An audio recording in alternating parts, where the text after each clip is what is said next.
Hey folks, Internet Dude here. In this video I want to give you a 2-year ownership update on my Lexus LS500. If you haven't seen it, check out my 1-year update video. The link is in the description and in the card in the corner of the screen. So my car has just over 21,000 kilometers on it, and instead of giving a big long update video, I'm just going to update you on things since my last update video. So first off, service items. In my previous video I had mentioned that I was having some trouble with the seat memory buttons for the front passenger seat. Well, I took the car to the dealer and they are working now. Apparently they were working for the tech that looked at the issue. That must have been a glitch for me at the time I shot that last video. I know they weren't working before because I was the passenger on the highway for a little while and on a highway trip, and I know how to use the buttons. So I had one small issue with the car that I had them look at as well. When they'd replaced the seat massage parts a while back, I realized that there are two small seatbelt buckle features that stopped working. One is when you buckle the driver's seatbelt, the receptacle would usually pull down a little, and then once you drive over 20 kilometers per hour, it snugs down the seatbelt a little bit more. The dealer tech found that the seat and pre-collision ECU needed to be reset and calibrated, which restored the features. This was the result of the previous seat massage replacement they had done. I guess they missed a step in the ECU calibration. I've not had any issues or problems with the car at all since that time. So next up, I want to update you on my actual real-world fuel economy.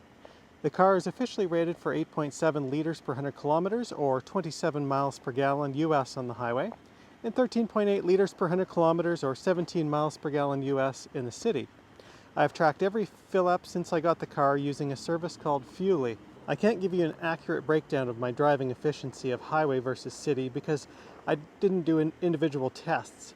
But I can tell you that my actual combined real-world efficiency over the 2 years has averaged out to 11.0 liters per 100 kilometers, or 21.3 miles per US gallon.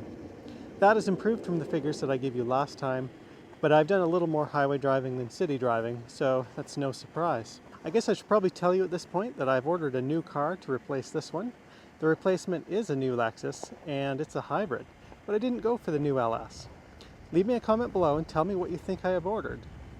I'm still likely about 2 months away from getting my new car, maybe longer, but I'm sure you will see it after I get it in future videos. I considered my options from other automakers like BMW and Genesis. I just really value the low stress ownership of Toyota and Lexus overall. The way the automotive market is right now with production issues and things, I wasn't able to test drive as many vehicles as I would have liked. But I think sticking with the Lexus brand is the right move for me at this point in time. So that about covers it. If you have any comments or questions, I'd like to hear them in the comments below. I hope you've enjoyed this video. If you liked the video, please click the thumbs up and subscribe.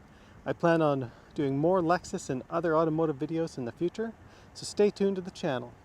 Thanks for watching.